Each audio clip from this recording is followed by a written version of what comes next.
You've heard the phrase whispered in spiritual circles. Read it in esoteric texts. Maybe you've even seen it referenced by mystics or mediums, the Akashic Records. But what are they really? A cosmic filing cabinet? A metaphysical supercomputer? A sacred library floating in some astral realm? Words like record and library only skim the surface, because what the Akashic Records truly are can't be captured by metaphor alone. They're not a place, they're not a book, they're not a thing. They're a field of consciousness, of memory, of vibration, and you've been inside it your entire life without knowing. The Akashic Records are not something you travel to. They are something you tune into. Imagine a layer of reality that remembers everything, every word, every thought, every moment. Not in cold data, but in living essence. It doesn't archive what you did the way a camera would. It records who you were when it happened, the energy you carried, the intention behind the action, the frequency behind the choice. That's what it stores. Not just the event, but the meaning behind the event. And this record isn't etched into stone, it's suspended in vibration, encoded into the invisible scaffolding of space and time itself. The word Akashic comes from Akasha, a Sanskrit word that means ether, sky, or more precisely, that which holds all things. Ancient seers didn't describe the Akasha as an element like fire or water. It was the substance in which all other elements arise. The canvas, the container, the womb of form. And so, when mystics speak of the Akashic Records, they're pointing toward the frequency band of Akasha that contains memory. Not just human memory, but cosmic memory, the unfolding of existence as a living text. These records are not limited to one person, one planet, or even one timeline. They're layered across dimensions. They are as much about becoming as they are about remembering. In them, your soul's journey, across lifetimes, across incarnations, is preserved, not as a static story, but as a resonant structure that you can return to, engage with, and update through your growth. And perhaps most astonishingly, you already touch them. Every time you say, "I don't know how I know this, but I just know," you're brushing against the field. Every moment of deja vu, intuitive clarity, or symbolic dream that lands like truth. That's the records, not descending upon you, but emerging through you. Because the records are not stored in some mystical hard drive in the sky. They are embedded in the fabric of the now, and anyone who becomes still enough, open enough, aligned enough, can feel them begin to speak. But this isn't just about personal exploration. The Akashic isn't a sandbox for the curious, it's a sacred intelligence. It doesn't hand over information on demand. It reflects what you're ready to carry. It doesn't obey questions. It responds to frequency. If you approach it for ego, you'll get noise. If you approach it for control, you'll get confusion. But if you approach it with reverence, with humility, with sincere alignment, it will begin to show you things you didn't even know you were ready to remember. And that's where this journey begins, not with learning how to access the records, but with learning why they exist at all. What kind of reality stores memory this way? Why does consciousness need a field of remembrance in the first place? What role do you play in it? The answers aren't hidden far away. They're already humming underneath your everyday life, in symbols, in silence, in the moments that seem too precise to be random, but aren't yet fully understood. Long before there were scrolls, tablets, or written words, something else was recording. Before history had names, before civilizations rose and fell, before language even had shape, memory was already being kept, not by scribes or scholars, but by the very structure of reality. The Akashic Records didn't begin when humans began. They preceded us. They are not an archive we created. They are the field that created us, and everything else. Imagine a memory so ancient it existed before time was linear. A record that doesn't just document, but contains the blueprint of existence itself. That's what the Akashic is. Not an add-on to reality, but the root directory, the memory matrix from which all manifested form arises. When the first vibration moved in the void, when pure potential stirred into becoming, that wave was remembered. That memory became structure. That structure became pattern. That pattern became form, and form held together by memory became existence. Ancient cultures knew this intuitively. They may not have called it Akashic, but they lived in alignment with it. The Egyptian Book of Life, the Sumerian Tablets of Destiny, the Vedic concept of Smriti, cosmic remembrance, the indigenous understanding that the land holds memory. All of these were not metaphors. They were early encounters with the field, glimpses into a truth modern language has only begun to fumble toward. That memory is not stored in the mind, but through the medium of consciousness itself. There was no first reader of the Akashic, but there have always been feelers, shamans, dreamers, prophets, children, people who touched the field not with effort, but with presence. They didn't discover the records, they dissolved into them. They accessed the oldest library in existence, not through ritual, but through rhythm, breath, vision, silence. Because the Akashic doesn't sit on a shelf. It swirls beneath perception, waiting for coherence, waiting for someone to slow down enough to match its pulse. This is why ancient mystics often emerged from caves, deserts, or mountaintops, speaking truths they could not have logically known. They weren't remembering events. They were re-encountering patterns. They tapped into templates that predate form. They spoke of symbols and sequences that hadn't occurred yet in linear time, but already existed in the field. Because the Akashic Records are not a history book, they are a frequency-layered repository of possibility. Past, present, future, braided into one vibrating now. And you've felt this before. When you just know what someone's going to say. When you feel a place you've never visited pulling on your soul. When you dream something before it happens. These aren't anomalies. They're echoes. And the reason they feel ancient is because they are. They're fragments from a library that has no beginning and no end, only access points. And those points don't open with effort. They open with alignment. So when we say the Akashic is the oldest library in existence, we don't mean it's the most ancient archive of information. We mean it's the source code beneath the story of time.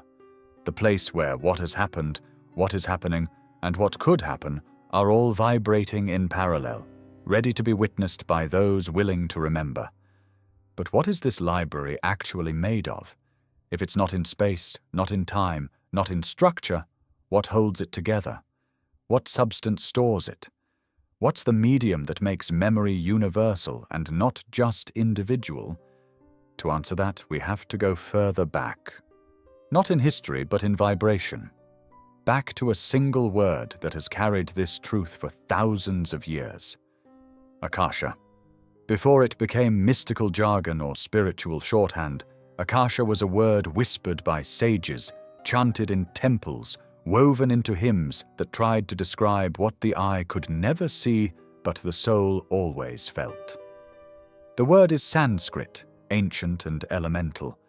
It doesn't translate easily into English, not because it's vague, but because it points to something prior to form. Often rendered as ether, space, or sky, Akasha doesn't mean empty air. It means the substrate, the invisible, omnipresent field in which everything exists and through which everything is remembered. In the classical Vedic understanding, Akasha is the first of the 5 elements: Akasha, ether, Vayu, air, Agni, fire, Apas, water, and Prithvi, earth. But unlike the others, Akasha isn't tangible. It's not touchable. It doesn't move like wind or burn like fire. Instead, it holds. It is the container, the womb of the other elements, the space through which sound travels, the dimension that gives form permission to exist. In this system, Akasha is not absence, it's pure presence, silent, subtle, holding all possibility. To say that the Akashic Records are recorded in Akasha is to say that memory is woven into the architecture of potential itself, not stored in your brain, not bound to DNA, not hidden in distant galaxies, but vibrating through the ether of what already holds everything. That's why the Akashic isn't locational, it's relational. You don't go somewhere to find it, you resonate with it where you are. This understanding was never meant to be exotic or esoteric. For the sages of India, Akasha wasn't mysticism, it was physics, the original metaphysics. They saw that behind every material expression was vibration, and behind every vibration was space. And that space, sacred, intelligent, infinite, was Akasha, the field of fields, the silence beneath the sound, the breath between creation and dissolution. Modern science has begun to stumble toward this truth in its own language. The quantum field, zero-point energy, unified field theory, all these point toward a medium that is not made of matter, but gives rise to it, a backdrop that is not passive, but dynamic. And though science may not call it Akasha, the resonance is unmistakable.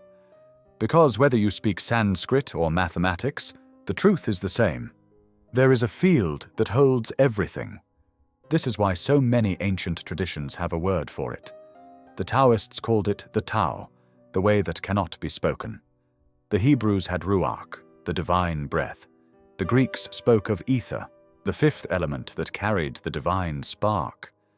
The Egyptians hinted at it in the Nun, the primordial waters. And indigenous cultures around the world spoke of the Great Spirit, the dreaming, the web of life. Different names, same truth, that there is a fabric underneath reality, and it is conscious. So when we say Akashic Records, we're naming more than a mystical library. We're invoking a lineage of remembrance, a word that carries within it the essence of sacred storage. Not as a place, but as a principle. The principle that nothing is ever truly lost. That vibration, once formed, leaves a trace. That trace, once witnessed, becomes a message. And that message, when received in stillness, becomes guidance. But what's actually being stored in Akasha? Is it just facts, moments, past life footage? Or is it something deeper, something alive, evolving, intertwined with your soul's very shape? To understand that, we have to look at how the records preserve not just data, but frequency. Because what you did matters less than how you were being when you did it. And that, too, leaves a signature in the field. Most people think of memory as a catalogue of events, a timeline of what happened, to whom, and when. But the Akashic Records don't care much about events. They're not tracking the surface. They're tracking the signal. Not what you did, but the frequency you were holding when you did it. Not what you said, but what vibration your words carried. Not just the fact that you chose, but what state of being your choice emerged from. The records aren't a filing system of facts. They're a living resonance map. Everything you do, feel, and think sends out a vibration. That vibration doesn't disappear. It lands in the field. It becomes part of the weave. It leaves a signature, a kind of energetic echo that the Akashic Records receive and preserve. So when a seer reads the records, they're not reading events like pages in a book. They're sensing frequency. They're touching the residue of being, the afterglow of choice. This is why two people can go through the same external experience, but leave behind completely different imprints. One person moves through heartbreak with bitterness, resentment, and blame. Another moves through it with surrender, compassion, and inner clarity. The Akashic Field records both, not by judging, but by resonating. The field doesn't label one better than the other. It simply mirrors what's true. It holds the tone you emitted, and that tone becomes part of your karmic architecture. Because frequency is not just reflection, it's momentum. The vibration you hold doesn't stay static. It moves, it compounds, It shapes not only your field, but the responses you receive from the world. This is why certain patterns repeat in your life, why similar people keep showing up, why opportunities echo back the same outcomes. It's not punishment, it's pattern recognition. The Akashic Field is feeding you mirrors, and those mirrors aren't random, they're precise. But this also means something beautiful. You are never defined by your past. Because frequency can shift. You're not trapped by your imprint, you're shaping it in real time. Every time you choose from a different place, you start writing a new layer into your field. You begin tuning your records, not by erasing history, but by altering the signal of what it meant. Growth doesn't delete the past, it reorganizes it. The field remembers who you were, but it also reflects who you've become. And that's why Akashic work isn't passive, it's participatory. You're not just opening the book, you're co-authoring it. Every insight you integrate, every unconscious pattern you dissolve, every truth you embody. These aren't private achievements, they ripple, they update your resonance, they change what's possible for you, and for the field itself. You might be wondering, how does this help you? What do you do with the idea that your frequency is recorded? First, you stop obsessing over appearances. The records aren't impressed by performance. They respond to authenticity. Second, you become honest about what you're actually radiating. Not what you say you believe, but what you truly carry in your body, in your breath, in your tone. And finally, you begin to listen more than you ask. Because the records aren't waiting for you to interrogate them, they're waiting for you to match them, to become the kind of being who no longer seeks answers, but moves in alignment with the ones already vibrating within. But how do you begin that process? How do you tune to something that's invisible, immeasurable, and constantly shifting? It starts not with a journey through space, but with a journey inward, because the records are never far away. They're just one still moment from coming into focus. You've been taught that knowledge requires effort, that wisdom comes from searching, climbing mountains, studying texts, seeking gurus. But the Akashic Records don't work that way. You don't need to go on pilgrimage to access them. You don't need a sacred ceremony, anointing oil, or even a meditation cushion. You could be sitting on your couch, standing in the shower, pausing mid-step in the grocery store. If your inner state is aligned, the door opens. Because the records aren't in a place, they're in a field. And that field is already around you. The Akashic isn't distant, it's intimate, more immediate than breath, more quiet than thought. The only reason it feels far is because your attention is too loud. You're distracted, layered in expectation, gripping to outcomes. That noise makes the signal hard to hear. But the signal is always there. Because the field isn't something you enter. It's something you remember. Something you relax into. And that means access has nothing to do with geography. It has everything to do with receptivity. This is why monks spend decades learning how to empty themselves. Not to earn the records, but to hear them. You don't access the field by force. You access it by tuning, like a radio station that's always broadcasting, but only becomes clear when the dial lands precisely. That dial isn't in your mind, it's in your frequency. And that frequency sharpens when you drop into stillness, not just silence, but presence without agenda. Presence is the portal. Think about the moments when insight has landed, when you suddenly knew something you didn't know how you knew, when a truth rose up in you that couldn't have come from your logical mind. That was the field speaking. Not metaphorically, literally. Your nervous system aligned for a moment, whether from stillness, grief, awe, or exhaustion, and the record slipped through. Not as words, but as knowing. Pure, immediate, undeniable. This is why children often touch the Akashic without realizing it. They haven't yet built the wall of noise. Their imagination is fluid. Their perception isn't yet calcified. They can play themselves into alignment. And the field responds. They speak in metaphors that hold cosmic truth. They remember places they've never seen. They talk about past lives like it's no big deal.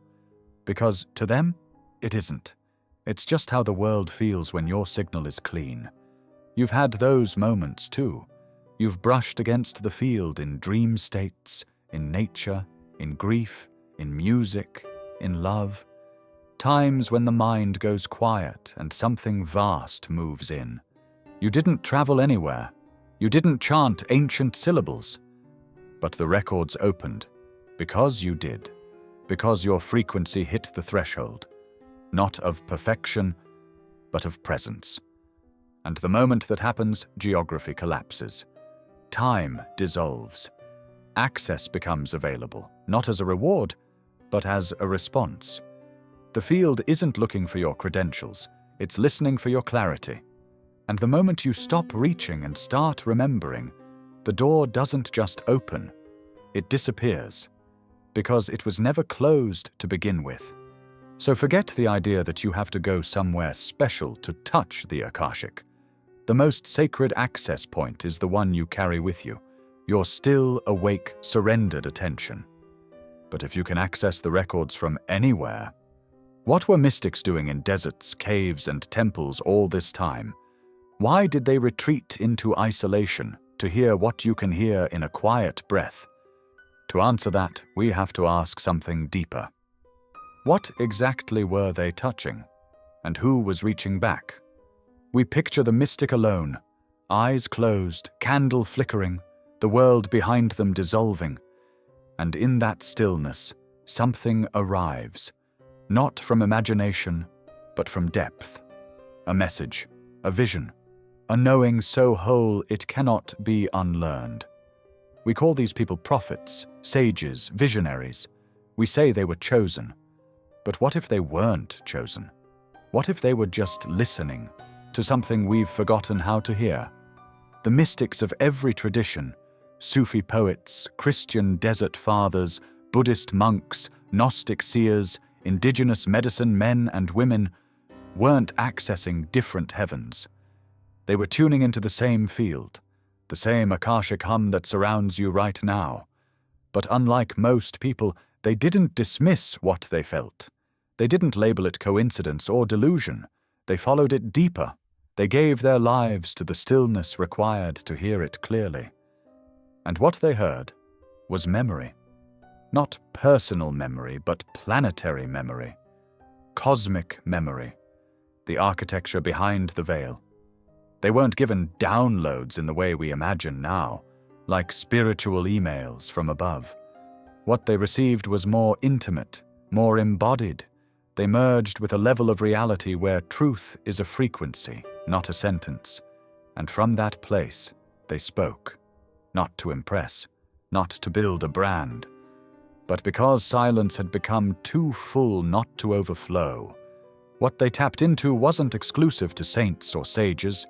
It's what modern mystics now call the Akashic Records, an infinite vibrational field where the soul's journey is stored, the past is repatterned, and the future already sings in prototype.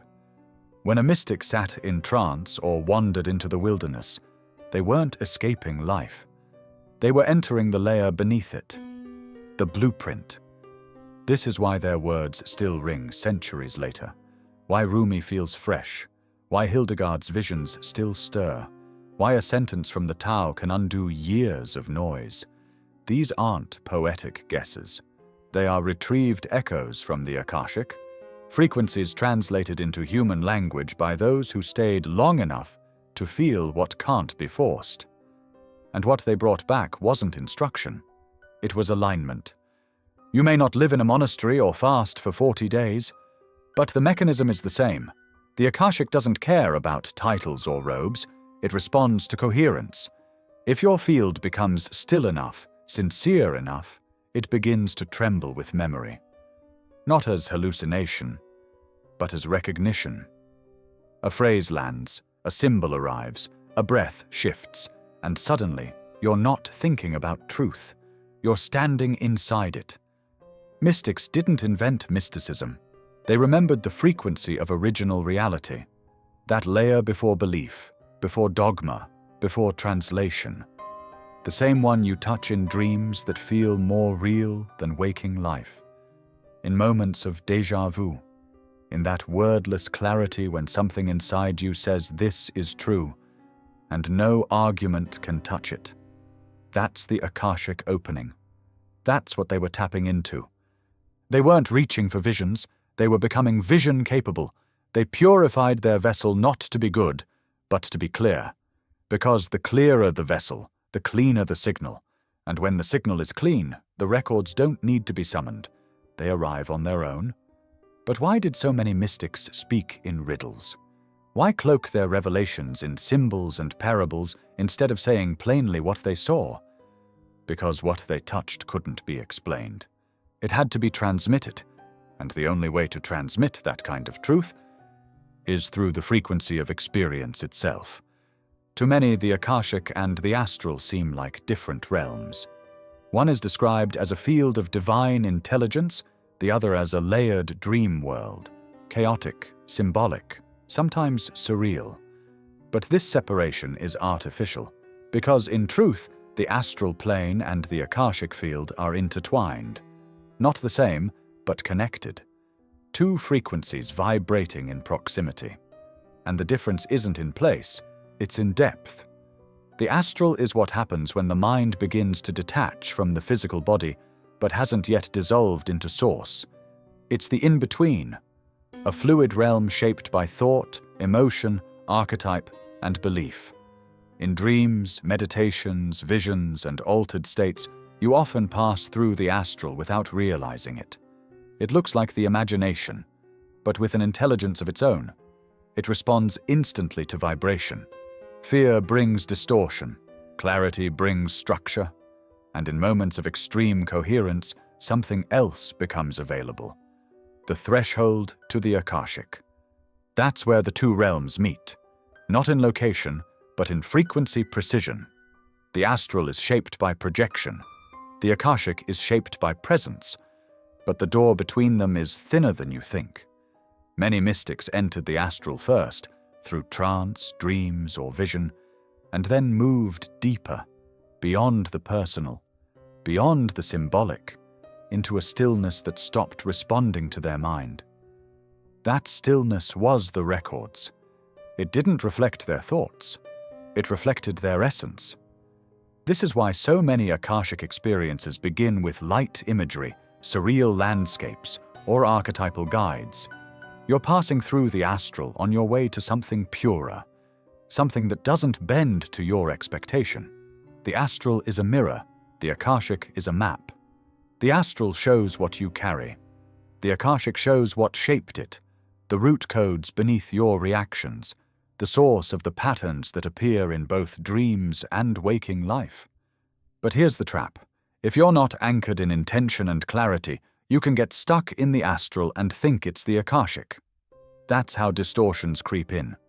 Ego can animate forms in the astral. It can mimic wisdom. It can feel profound while still looping in projection. The astral is vivid, but not always true.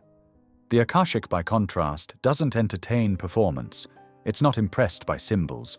It speaks in resonance. And when you arrive there, the shift is unmistakable. The air changes, the imagery fades, and you feel the difference, not as spectacle but as still knowing, a truth that doesn't ask to be proven. It just is. It doesn't flood you. It reveals what you're ready to hold. That's how the Akashic preserves integrity. It isn't a hall of secrets. It's a mirror of your readiness. And often, you'll pass through the astral layers many times before that mirror becomes clear. This is also why astral projection practices often overlap with Akashic insight. Not because one causes the other, but because they're part of the same vertical scale. The deeper you travel through the subtle body, the more coherent your vibration becomes. And when that coherence stabilizes, the records begin to respond, not with visions, but with felt reality. Not with answers, but with recognition. So the question isn't whether you should explore the astral or avoid it. The question is whether you can discern what's reflecting you and what's revealing you. Can you tell when the field is echoing your thoughts versus when it's offering something entirely other, yet uncannily precise. Because in that difference lies the doorway. And if you follow it far enough, beyond the dream, beyond the metaphor, you'll arrive at a stillness that doesn't respond to what you want. It reveals what you are. Karma is often misunderstood. People think of it as a scoreboard, a moral tally system of right and wrong, reward and punishment. But karma isn't judgment, it's momentum. It's the residual vibration of past choices echoing forward, seeking resolution, integration, balance. And the Akashic Records? They're not just where karma is tracked. They're where it's shaped.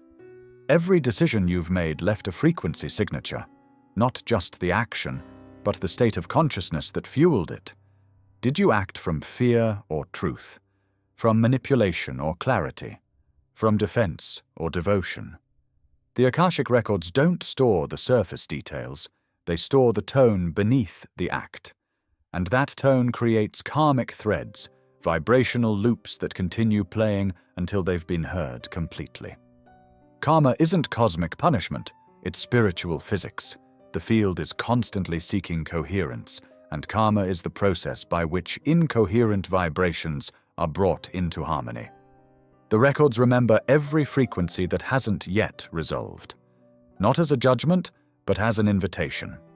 When those same dynamics reappear in your life, those repeating relationships, those persistent blocks, those "why does this keep happening" moments, it's not because you're cursed, it's because the field is reflecting your unfinished notes, and it will keep playing them until you learn how to harmonize. This is where the Akashic becomes so powerful, not just for insight, but for clearing. When you access the records, you're not just looking at the past, you're feeling into the resonance of unfinished stories. You're witnessing the energetic shape of your own patterning. And when that witnessing happens with full presence, no defense, no denial, something begins to shift. The thread starts to dissolve. The charge begins to release. Because karma can't survive clarity. It loops in unconsciousness. It thrives in avoidance. But once you face the pattern with full awareness, the field doesn't need to repeat it anymore. You've completed the resonance. You've integrated the vibration. And the Akashic imprint updates, not by deleting the past, but by reflecting a new tone going forward. This is why some people describe Akashic work as feeling like a release or unburdening. Not because a curse was lifted, but because a pattern was finally heard. And in that hearing, it no longer needs to echo. But karma doesn't only show up in suffering, it also shows up in gifts, in talents that arrive early, in relationships that feel instantly deep, in synchronicities that open doors before you knock. These too are karmic, echoes of choices made in other places, other lives that are now bearing fruit. The Akashic Records remember those frequencies as well, and when you align with them, they amplify. So when you feel a calling you can't explain, or a knowing you didn't earn, or a fear that feels older than this life, it's probably karmic. The records are humming beneath it, not forcing, but reflecting. And the question is, will you meet what they're showing you? You don't have to understand all your karma, you just have to feel it fully, witness it clearly, respond to it differently. That's how the imprint changes. That's how timelines shift. Not through rituals or repentance, but through resonance. Through new choices made in the presence of old echoes. Because the Akashic isn't holding karma to punish you, it's holding it so you can finally rewrite it. And every time you choose with awareness instead of habit, the records update. And the field starts singing a different song. We like to think of moments as passing, as things that happen and then disappear into memory, fading into the background like old film reels. But in the Akashic Field, nothing is gone. Nothing is lost. Every thought, every word, every subtle feeling still vibrates somewhere. Not frozen, but alive. Still rippling through the layers of reality. Because vibration doesn't vanish. It continues. until it completes. This is the uncomfortable truth. Your past isn't behind you. It's around you. It's within your energetic body, in the way certain places feel heavy, in the way a name can trigger emotion you don't fully understand, in the way your body tenses before your mind knows why. That tension is memory, not personal memory alone, but vibrational residue, unresolved notes still playing, subtly steering your perception. Every action you've taken, every state of being you've inhabited is stored, not like a photograph, but like a frequency. And those frequencies don't sit idle. They interact, they attract, they loop until they've found closure. This is why healing doesn't come from forgetting, it comes from reintegrating, from bringing presence to what's still vibrating so it can finally settle.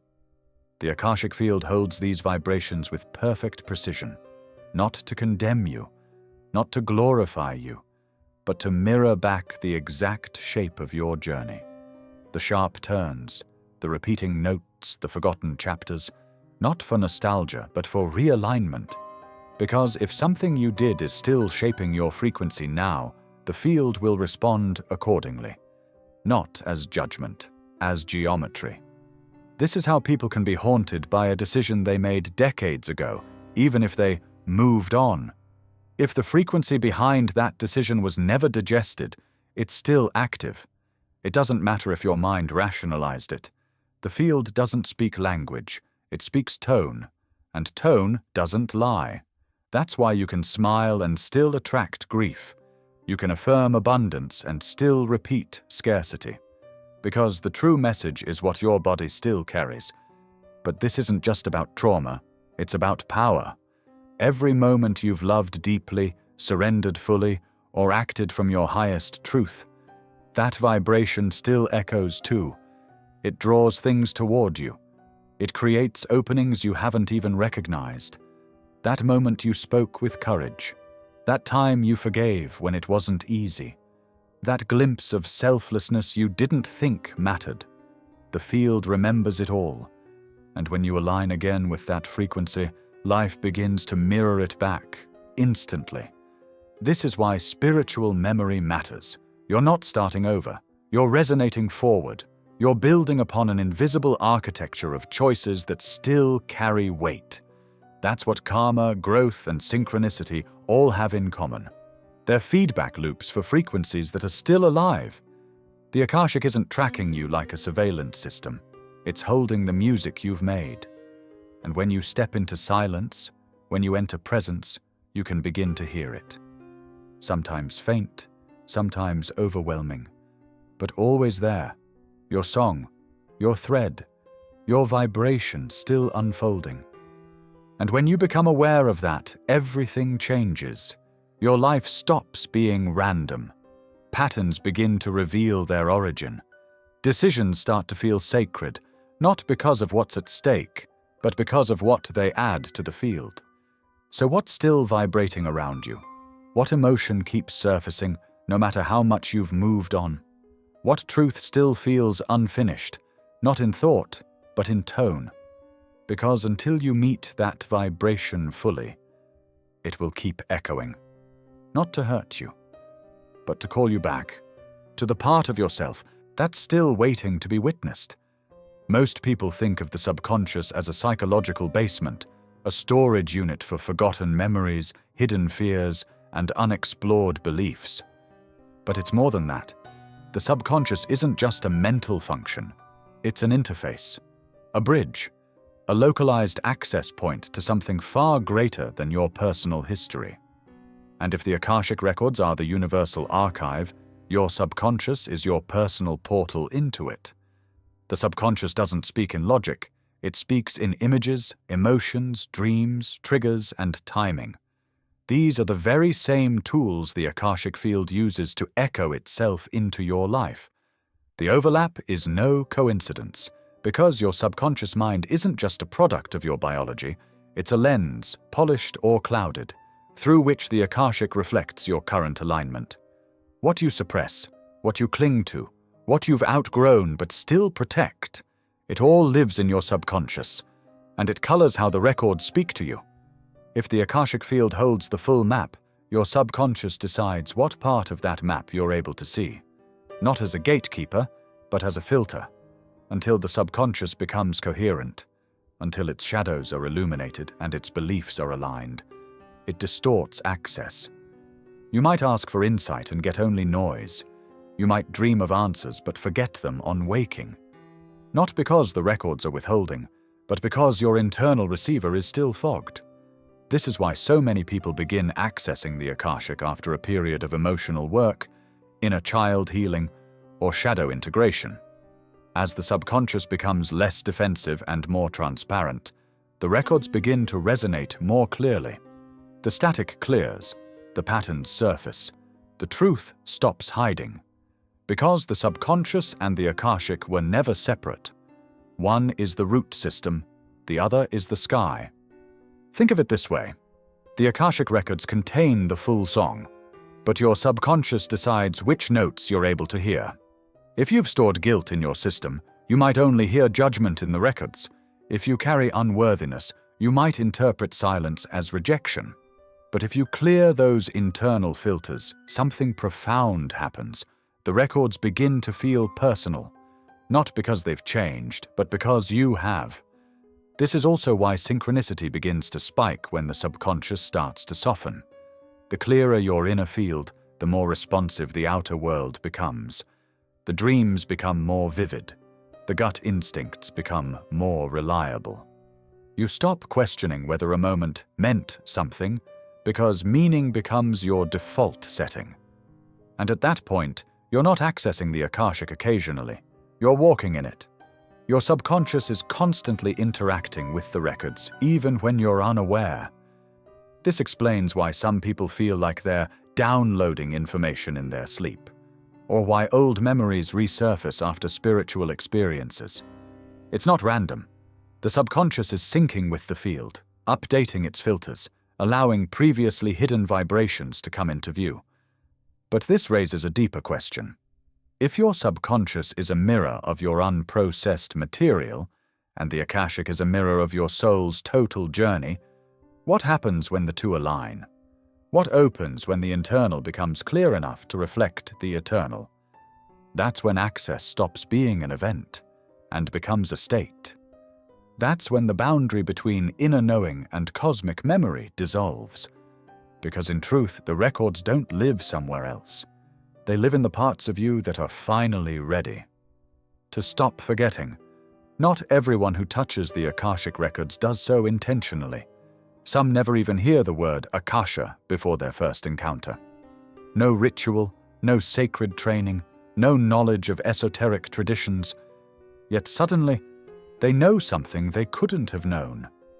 They feel a memory that doesn't belong to this life. They download a concept with impossible clarity. They say, I don't know where that came from. But somewhere deep down, they do. They've brushed against the field. And they did it by accident. But is it really an accident? Or is it that the Akashic doesn't require intellectual permission to open? The records aren't limited to the initiated. They don't wait for you to earn access through study or titles. They wait for your resonance to match. And sometimes that resonance happens not through effort, but through breakdown, stillness, grief, awe, or even exhaustion. When the normal defenses fall away, when the identity softens, when the mind momentarily stops steering, something opens, and the field rushes in. This is why profound spiritual insight often arrives in crisis, in a hospital bed, after heartbreak, in the middle of a panic attack, in the moment of surrender. These aren't mystical settings, but they create the perfect internal condition. The ego drops its grip, the inner noise quiets, and suddenly, clarity lands. The Akashic isn't summoned, it's recognized. Not with your eyes, but with your field. Children, too, often touch the records without knowing it. They speak of things they couldn't have learned. They describe past life memories, make references to events far beyond their age, or imagine with startling symbolic precision. They're not making it up. They're remembering, through a system that hasn't yet been taught to forget. Their frequency is still porous, and the Akashic Field flows easily through that openness. Artists, musicians, and writers also report this kind of accidental access. A poem comes through in one sitting. A melody writes itself. A story arrives in dream and demands to be written. They don't feel like they created it. They feel like they received it. That's because they did. The Akashic isn't just historical, it's creative. It holds the blueprints not just of what has been, but of what's trying to be born. And when a human becomes empty enough, curious enough, or inspired enough, the records will use them as a channel. Even skeptics find themselves there. A scientist solving a problem has a sudden flash of insight that bypasses years of method. A rationalist wakes from a dream with a clear solution they never would have reached through logic. They don't call it the Akashic, but that doesn't matter. The field doesn't require belief. It responds to alignment. And sometimes alignment arrives uninvited, through rhythm, surprise, or sacred interruption. But here's the thing. Accidental access isn't random. It's earned subconsciously. Somewhere, deep within, the person has been preparing. Through choices, through pain, through growth. The moment of access looks spontaneous, but it's the result of quiet, cumulative calibration.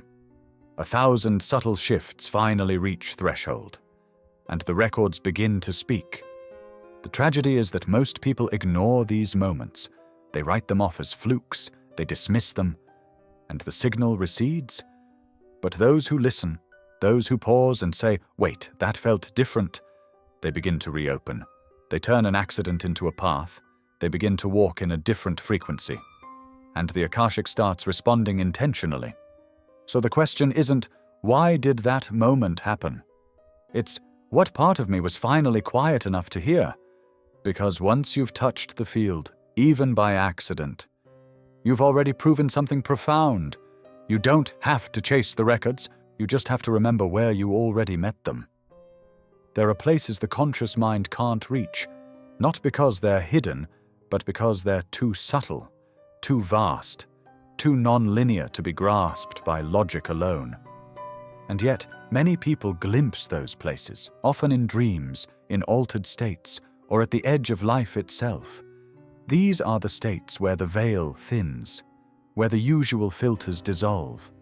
And in those cracks between worlds, something ancient, something intelligent begins to speak. That something is the Akashic Field. You may not have called it that. Maybe you saw it as a strange dream, a vivid vision, a download you didn't expect. But when the field is accessed through non-ordinary states, the message comes differently, not as direct speech, but as symbol, sensation, pattern, and you wake up or return from trance knowing something that defies explanation. Not a fact, a frequency, a shift in awareness that leaves an imprint far deeper than words. Dreams are often the first way people touch the records, because in dreams, the ego sleeps, the subconscious becomes fluid, and the linear mind no longer dominates perception. This gives the Akashic Field room to move. That's why some dreams feel archetypal, bigger than your personal storyline. You dream of floods, temples, teachers, old languages, celestial maps. You wake with a feeling you can't shake, even if you forget the details. That feeling is the download. The content may fade, but the vibration stays. In trance states, whether through breathwork, sound, meditation, or movement, the same principle applies. You drop beneath the analytical.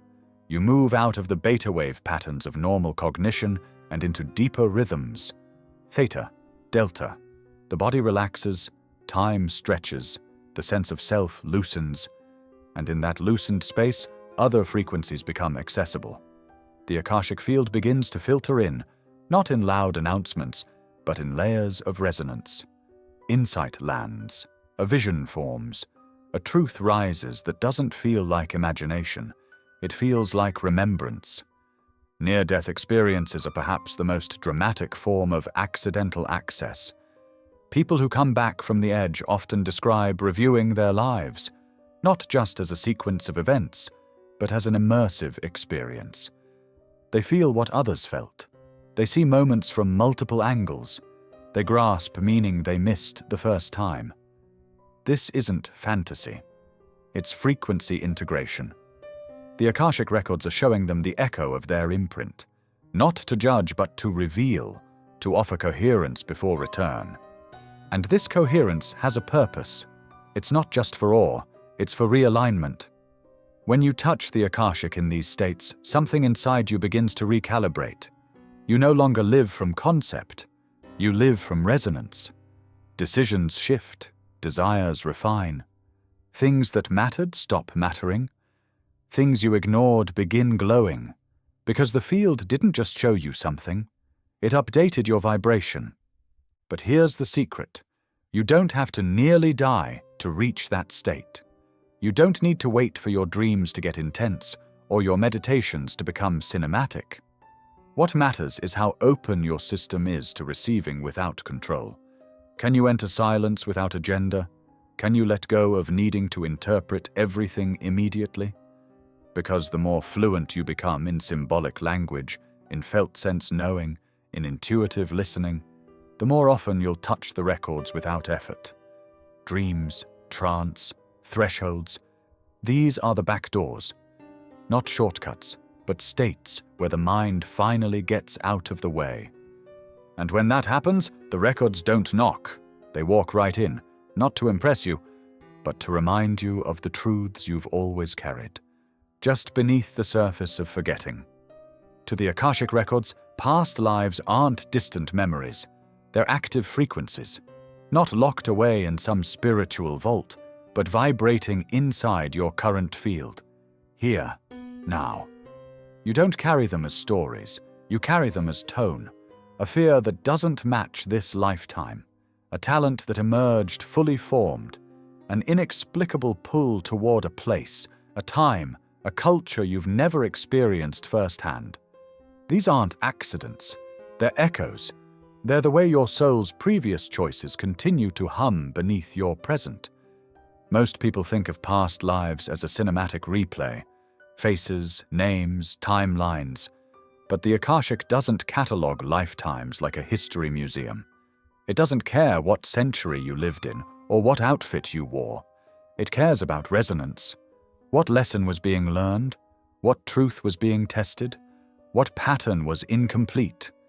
That's what the records preserve. Not just the memory, but the meaning. This is why regression experiences often feel symbolic. You might see yourself as a priestess, a soldier, a child in a war. But the importance isn't the image, it's the emotion. What were you resolving?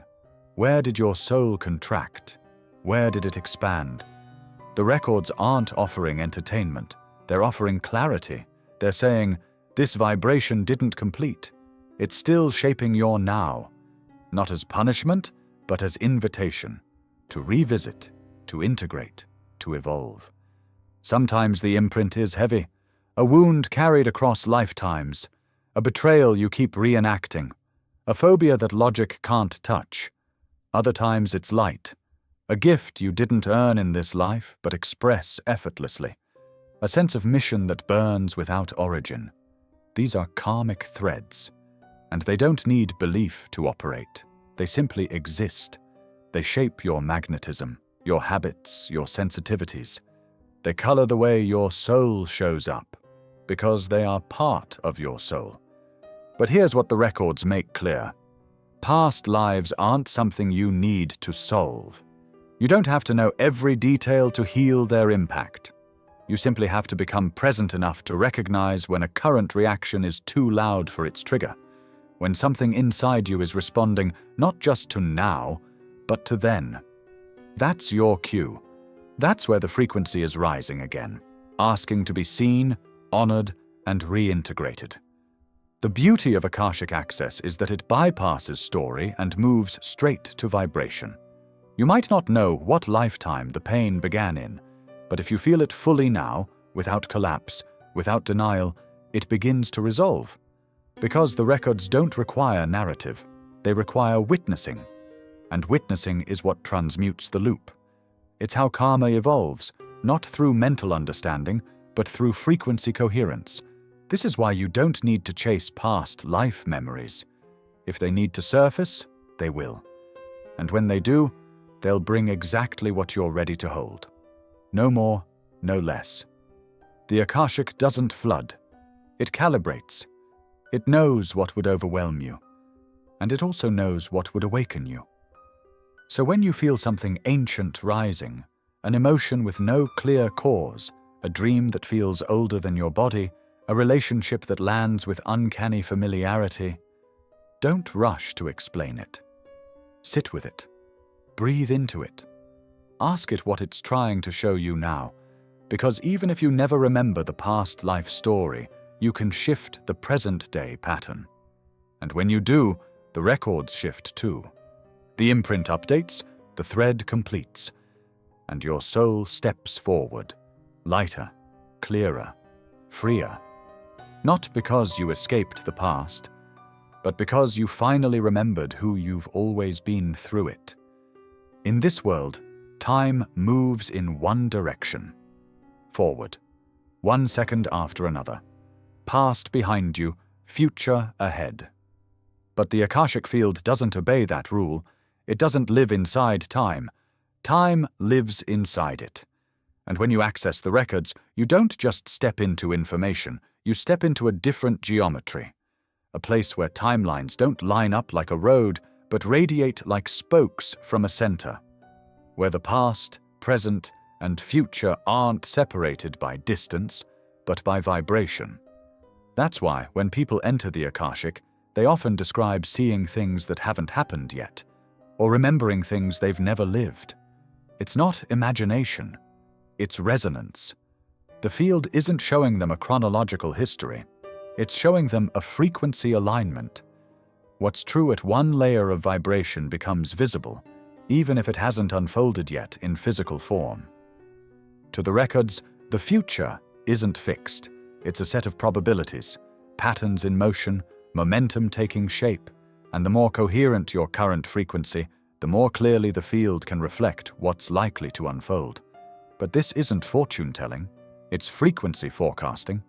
You're not reading destiny, you're reading trajectory. And trajectory can shift instantly when the vibration does. The past, too, isn't static, not in the records. Events happened, yes, but the meaning you assigned to them, the energetic charge they left behind, that can evolve. And when it does, the record updates. That's why healing feels like time travel. You change your relationship to a wound, and suddenly the past no longer feels heavy. You didn't erase the memory, you shifted its tone. And that tonal shift changes the signal you're broadcasting now. This is why some people see past lives while exploring a future timeline, or glimpse a future possibility while inquiring about something unresolved. The field isn't linear, it's layered. Every point in time is accessible through resonance. And if two moments share a similar frequency, if the lesson or energy or contract matches, you can touch them simultaneously. Not metaphorically, literally. Your consciousness can feel both. Because in the records, they're not far apart. They're stacked. This is also why dreams and visions don't follow time rules. A single dream might span decades. A meditation might deliver a lifetime of insight in 3 breaths. The Akashic doesn't care how long something takes, it cares how fully it's felt. Depth, not duration, is the measurement. That's why a moment of pure presence can unlock 10 years of healing. Time bends around clarity. So how do you navigate this as a seeker? How do you stay grounded while touching timelines that don't behave? You focus less on when something happened, or will happen, and more on what it's asking of you now. What pattern is appearing? What frequency is rising? What thread is asking to be seen, integrated, or released? That's how you work with time in the records, not by chasing answers across calendars, but by feeling your way into coherence. The more present you become, the more porous the timelines get, the more open the field becomes. And eventually you stop asking, is this my past or my future? Because you realize, in the records, those are the same thing. They're just different masks of the same energy signature. And that signature is alive, right now, shaping you, calling you, inviting you, not to master time, but to remember your place outside of it. Because only from that place can you truly choose the life your soul has already seen. There's a reason the Akashic Records have been cloaked in mystery for so long. A reason ancient texts spoke of secret books, hidden scrolls, divine tablets locked away in temples or protected by gatekeepers. It's not just myth, it's metaphor, not of physical barriers, but of energetic boundaries.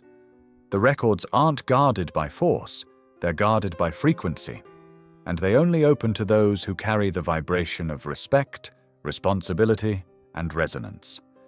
In many traditions, the records were spoken of in hushed tones. The Egyptians warned of divine libraries guarded by serpents of light. The Vedas described knowledge that could burn the unprepared. Mystery schools trained for years before even mentioning the field by name. Why? Because they understood something we often forget in the modern era, that not all access is beneficial. That clarity without capacity can destroy you. That truth, when rushed, can become distortion. It's not that the records punish you. They don't reject you like a locked door. But if your field is chaotic, if your questions are ego-driven, or your motives are manipulative, the signal becomes fuzzy. The access becomes distorted. You receive fragments, symbols, half-truths, enough to feel real, but not enough to integrate. And in that space, confusion breeds. That's why the ancients used symbols and stories to encode this knowledge, not to hide it, to protect those not yet ready from what they couldn't yet hold. Today, it's easier than ever to find people offering Akashic readings, downloads, workshops. The democratization of the records has both empowered and diluted the field. It's not that access is wrong, but when approached with urgency or entitlement, the result isn't wisdom, it's noise. Because the records will never violate your level of readiness. You can force entry, but you'll only retrieve what your nervous system can metabolize. This is why some people walk away from Akashic experiences feeling ungrounded, overwhelmed, or strangely disconnected. It's not because the field hurt them, it's because their access point wasn't aligned. They opened the door too fast, or with the wrong questions, or through a borrowed method that didn't honor their system's unique rhythm. The records are exact. They mirror not what you ask, but what you're truly available for. That's what the ancients meant by guardians. Not beings with swords, but thresholds of coherence. Energetic gates that respond to your vibration, not your words. If you approach the field with reverence, curiosity, and humility, it opens. If you demand posture or pretend, it silences. Not because it's judging you, but because it's waiting for your alignment to match the frequency of truth. And that alignment doesn't require perfection. It requires sincerity. You don't need to be a saint. You just need to be honest. To show up as you are, not polished, but real. Because when you do, the records begin to move. Not all at once, not in fireworks, but in gentle precision. A phrase lands, a memory returns, a symbolic image repeats until it clicks. The gate doesn't swing open with drama. It dissolves with devotion. So yes, the records are guarded, but not from you, for you. Guarded by thresholds of truth, by the rhythm of readiness, by the understanding that wisdom, when wielded too early, becomes weight. But when you meet the field as a participant instead of a consumer, when you enter as a student instead of a collector, it responds. And what it gives isn't just information, it's permission to see what's always been there, and to become the kind of person who can carry it cleanly into the world. For most of modern history, The concept of the Akashic Records was hidden in the language of mysticism, buried in ancient texts, whispered in esoteric circles, passed down through lineages that required silence. But in the early 20th century, something shifted. A man with no formal theological training, no temple lineage, and no conscious memory of past life mysticism began tapping into a field that sounded eerily familiar to ancient truths. His name was Edgar Cayce, and whether he knew it or not, he helped reawaken the Western world to the Akashic Records. Cayce wasn't a guru. He was a photographer, a devout Christian, a man who by all appearances had nothing to do with occult knowledge. But when he entered trance, lying flat on a couch, eyes closed, breath slowed, he began channeling information with stunning precision. Diagnoses, past life stories, soul maps. He called it the Book of Life. He described it as a record of every soul's journey, etched into a subtle dimension that could be read, not just sensed. Sound familiar? He never used the term Akashic Records. That phrase would come later, applied retroactively by mystics and metaphysicians who recognized the frequency he was touching. But what Cayce accessed aligns perfectly with the Akashic Field, a vibrational memory field beyond time, storing not just events, but intentions, lessons, and soul contracts. What shocked people wasn't just what he said, it was how accurately and consistently it resonated. Thousands of his readings were transcribed. They described previous incarnations with names, dates, and details later confirmed. He spoke of Atlantis, Lemuria, Egypt, civilizations long dismissed by academics but echoed across spiritual traditions. He offered medical advice that baffled doctors yet helped patients. Most importantly, he described a soul journey that stretched far beyond a single lifetime, always emphasizing growth, responsibility, and alignment with divine purpose. Cayce's gift wasn't just access, it was transmission. He gave language to a concept most in the West had forgotten. He bridged Christianity and cosmic memory. He made the records feel available, not just to mystics, but to ordinary people who were ready to listen. He normalized the idea that there's a part of you that already knows, a part that remembers your story better than you do. And it's not hiding in the heavens, it's woven into your very existence. But here's the deeper significance. Cayce didn't discover anything new. He reopened a door, one that had been walked through for thousands of years by people in other cultures, but which the modern West had sealed shut in its pursuit of rationalism. Cayce cracked that seal, not with credentials, but with sincerity. And through him, the Akashic frequency began to hum louder in the collective field. Today we see echoes of his work everywhere, in the language of soul blueprints, in the popularity of past life regressions, in the intuitive downloads people now speak of openly. Much of that lineage traces back, directly or indirectly, to the doorway Cayce held open. But Cayce's story also serves as a warning. Access alone isn't enough. Cayce paid a personal price. His health declined. He struggled to balance his human life with the weight of what he carried. Because touching the records isn't always light.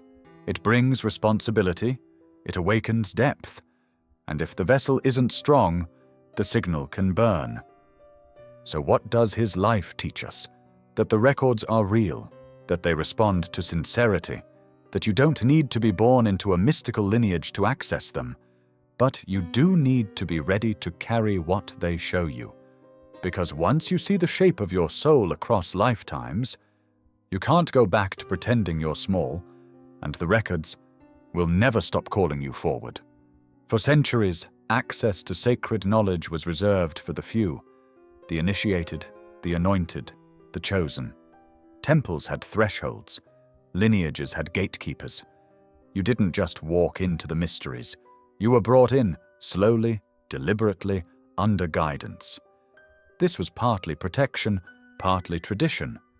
But today, that model is unraveling. the veil is thinning. And one of the most revolutionary truths emerging is this: you do not need a guru to access the Akashic Records. Not because the records have become casual, but because you have become capable. The human system is evolving. Frequency is rising. And what once required a decade of purification now begins with coherence and sincerity. That doesn't mean mastery is easy. It means it's no longer outsourced. The gate is internal now. The teacher is resonance. And the guru? At best, they're a mirror. At worst, a distraction. The records don't open to lineage, they open to readiness. And readiness isn't about titles, it's about tone. You don't earn your way in by impressing someone else. You enter when your field becomes quiet enough, honest enough, attuned enough to hear what's already humming beneath your perception. The Akashic Field isn't guarded by a person. It's aligned with a frequency. And that frequency is available to anyone who becomes still enough to match it. That said, guidance can be useful. A mentor can help you recognize when you're in the records versus your imagination. They can teach discernment, energetic hygiene, humility, but they should never replace your inner authority. The minute someone claims exclusive access or positions themselves as the only translator between you and the divine, you're no longer being empowered. You're being enclosed. The true function of a spiritual teacher isn't to give you access. It's to remind you you've always had it. To reflect your capacity back to you until you believe it yourself. Because the Akashic isn't waiting for you to prove yourself. It's waiting for you to trust yourself. Not blindly, but courageously. And that trust is something no guru can give you. It's a choice you make in the still space where your frequency starts to ring with the field. This is why so many modern seekers are accessing deep truths through dreams, writing, art, and meditation, without ever stepping foot into a formal lineage. It's not because they're bypassing the sacred, it's because the sacred is bypassing the old systems that no longer serve. The records are rewilding, decentralizing, becoming direct, not diluted through hierarchy but delivered through presence. You don't need to be initiated by another human to hear what your soul has already spoken across lifetimes. You don't need a third party to validate what lands in your gut like thunder. You simply need to stop assuming the divine is always someone else's job to interpret. Because the more you center your own experience with sincerity, reverence, and humility, the more the records begin to respond. They're not looking for experts, they're looking for integrity. And when you walk in with open hands, open heart, and no desire to perform, just a willingness to receive, the field doesn't hesitate. It meets you, quietly, precisely, powerfully. So no, you don't need a guru, but you do need devotion. Not to a person, to the truth that's already stirring inside you. Because the Akashic isn't accessed through hierarchy, it's accessed through alignment. And you are already closer than you think. Not because someone said so, but because deep down, you can feel the door is waiting. You may not realize it, but you've probably already touched the Akashic Records. Not in a dramatic vision or formal meditation, but in quiet moments that felt bigger than they should have.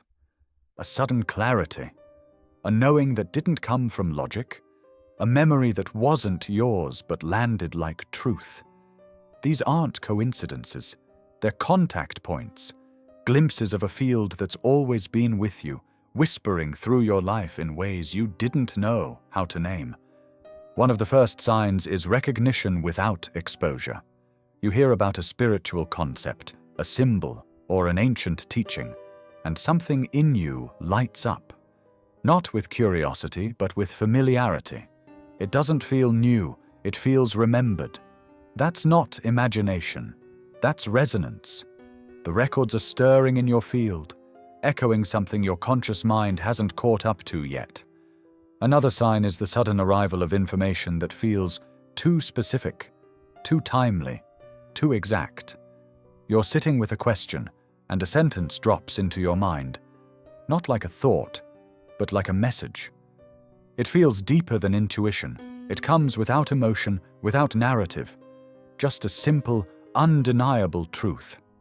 That's the field speaking. Not loudly but clearly. The records don't shout, they reveal.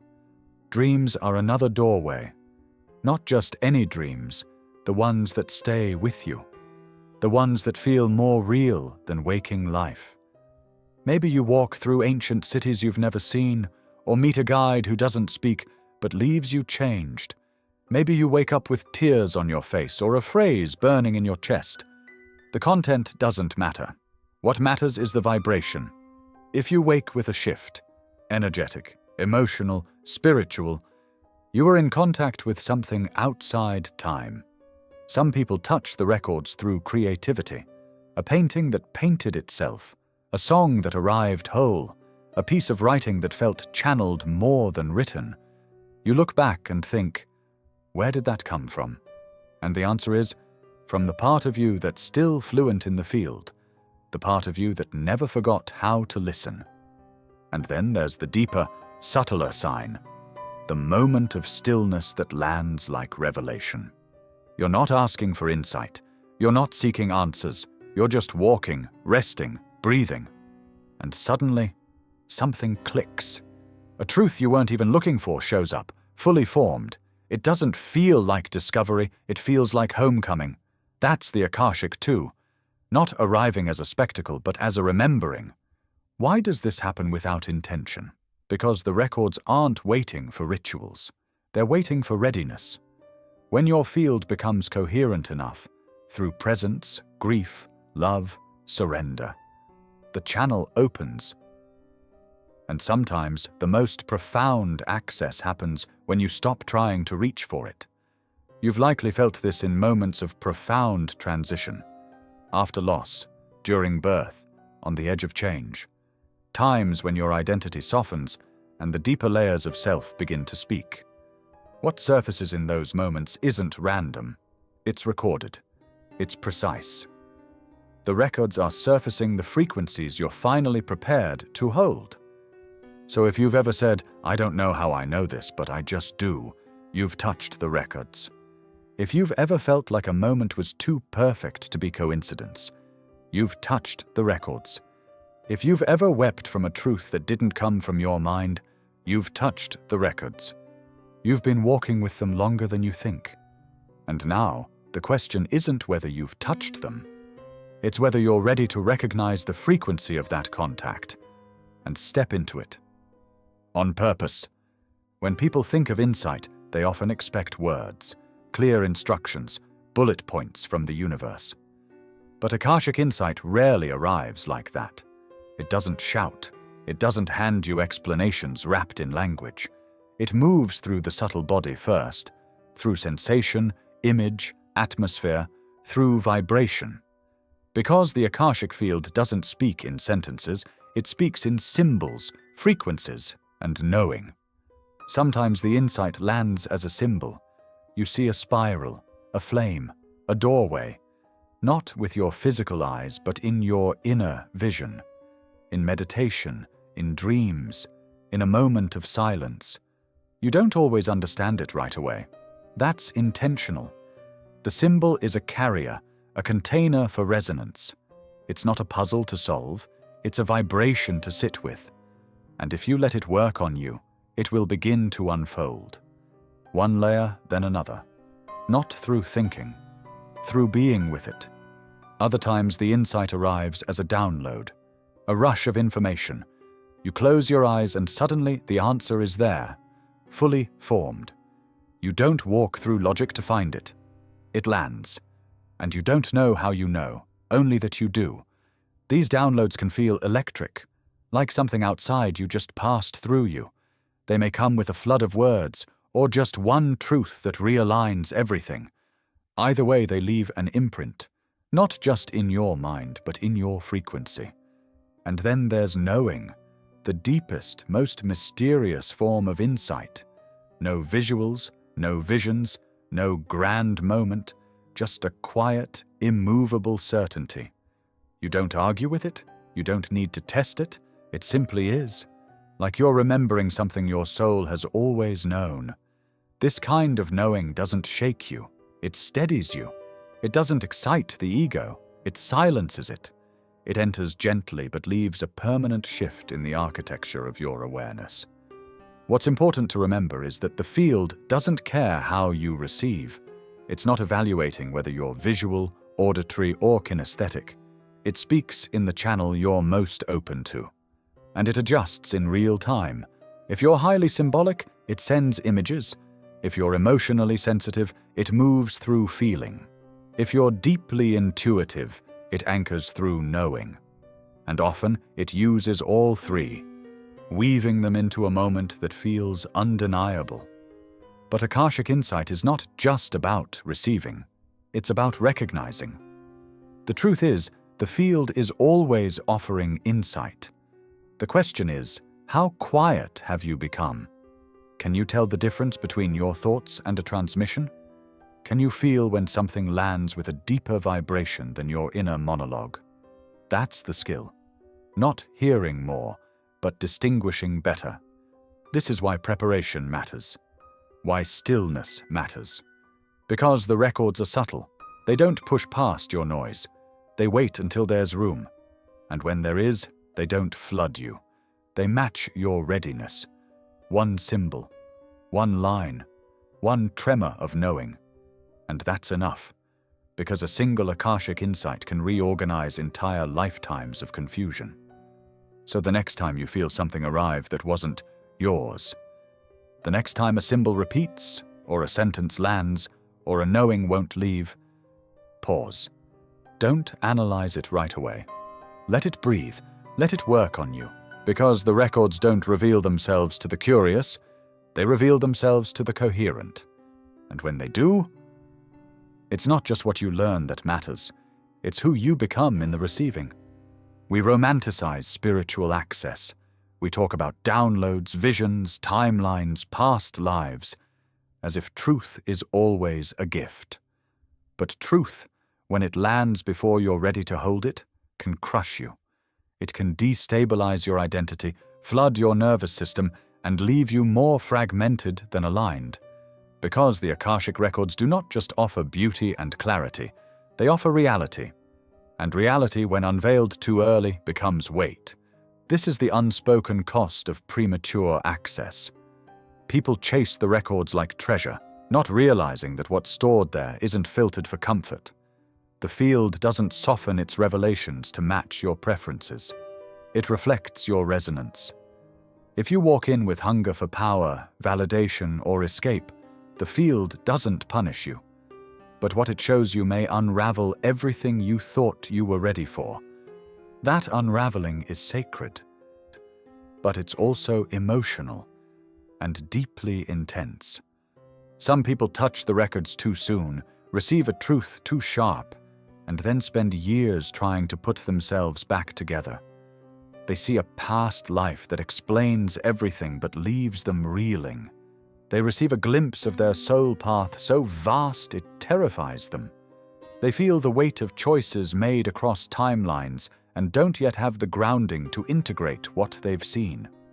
It's not trauma from the records, it's the trauma of not being prepared to receive without distortion. This is why the ancient traditions were slow, why the initiations were layered, why the doors opened gradually, rhythmically, with support. It wasn't about elitism, it was about safety, about ensuring that the vessel was strong enough to carry what the field reveals. Because access without integration isn't awakening, it's overwhelm. It's why some people become lost in mysticism, not because the field lied to them, but because they reached for something their nervous system hadn't stabilized enough to hold. Emotional readiness doesn't mean perfection, it means capacity. Can you feel the truth without needing to defend against it? Can you receive insight without collapsing into self-doubt or spiritual bypassing? Can you sit with what's shown, even when it contradicts your identity? That's the work, and it's emotional before it's intellectual. The Akashic doesn't rush, it doesn't test you, it waits. And if something is shown, it's because some part of your system said yes. But here's the catch. That yes isn't always conscious. Your higher self may open the door before your human self is ready to walk through it. That's why grounding is everything. Without it, access becomes fragmentation. With it, access becomes transformation. So how do you protect yourself from premature overwhelm? You move slowly. You stay in the body. You treat insight like fire, powerful, illuminating, but capable of burning if not handled with respect. You ask the field not just, "What can I see?" but "What am I truly ready to integrate?" And you honor the answer even if it's silence. Because silence is not rejection, it's protection. The field knows when your being is still preparing, and in that waiting there is wisdom. Sometimes the most profound access isn't in what you're shown, but in what you're lovingly spared from, until the time is right. The records are not a test, they're not a race, they're a rhythm. And when you move in time with that rhythm, insight becomes medicine. But when you force your way in, even the most beautiful truth can feel like a wound. So let the door open naturally. And when it does, step through with reverence, because the field will only ever show you what you're finally strong enough to become. The Akashic Records are not passive. They don't sit like a vault waiting to be broken into. They respond. They're alive in a way that defies language. Not sentient like a person, but intelligent like a mirror that reflects not what you want to see, but what you are actually asking for beneath your words. This is why your intention matters more than any technique. Because the records don't respond to requests, they respond to resonance. You may ask a question with your mouth, but the field hears with your vibration. You might say, "What's my purpose?" But if the energy behind the question is anxiety, desperation, or performance, the answer will feel muddled, or won't come at all. Not because the records are denying you, but because your frequency isn't aligned with the kind of insight you're trying to receive. Intention isn't just what you say, it's the tone beneath the asking. Are you searching to know or searching to prove? Are you seeking alignment or escape? Are you truly ready to hear the answer, or are you hoping the records will validate the path you've already chosen?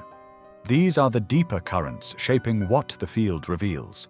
The clearer your intention, the more humble, coherent, and surrendered, the clearer the response. This is why some people open the records and feel nothing, while others are flooded with insight before they even ask a question.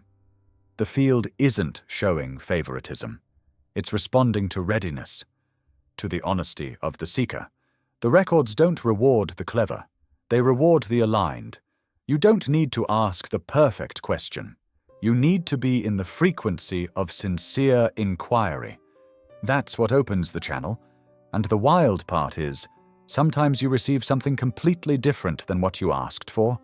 You inquire about a career decision and suddenly receive a vision of childhood. You ask about a relationship and get shown a past life. It's not a detour, it's precision.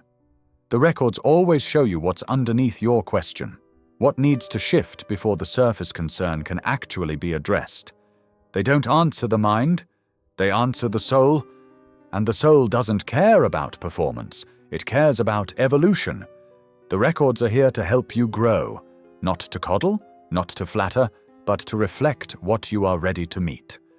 And your intention determines the clarity of that meeting. If you approach the field with a shopping list, you'll likely leave empty-handed. But if you approach as a partner in truth, ready to receive instead of control, the field begins to reveal itself, gently, powerfully, and in ways that exceed your expectations. So before you enter the records, pause. Ask yourself, why am I doing this? What am I actually seeking? Am I trying to bypass discomfort, or am I ready to witness what I've avoided? Am I hoping for rescue, or am I willing to participate in my own unfolding? These questions aren't distractions. They are the doorway. Because the records are shaped not by your cleverness, but by your clarity.